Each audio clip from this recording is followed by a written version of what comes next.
Isaiah 1:16, and we're going to take most of this verse, but save a few words for the next verse.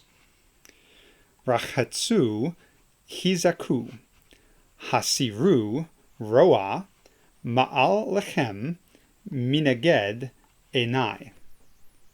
And now we'll translate. We're going to see a lot of imperatives in these next two verses. In fact, in the next two verses, we see 9 imperatives. And we start with the first word here.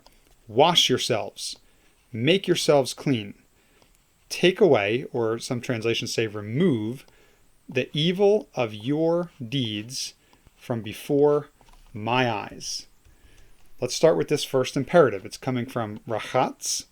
And in this case, we're looking at a call imperative MP. So call imperative MP.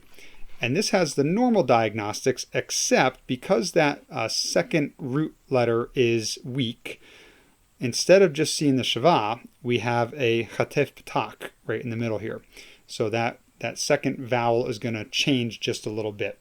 But that shouldn't trouble you too much. You should be able to figure out this is a call imperative, masculine plural. Your second imperative is right here, hizaku. Let's get rid of some of these markings, make it a little easier. This one's tricky. This is a hithpeal imperative MP. Normally with the hithpeal, they're super easy to diagnose because you can see right away that hit beginning. And in this case, it does not have that, but it's still a hithpeal. Here's why. When the first consonant of a verbal root on a hithpeal is zayin, dalet, tet, or tav, in this case, it's zayin. What's going to happen here is the tet, or the tav is going to assimilate and become a dagesh forte right here. So this is a hithpeal imperative MP. It's a tricky one, but you can see where all these little letters have gone and what has disappeared into the dagesh forte and whatnot. And finally, we also have the word hasiru, and this is coming from sur.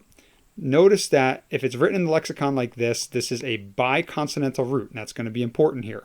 Even though it's written with those 3 letters, it's a biconsonantal root, and your lexicons are typically going to put the vav in there for you as well.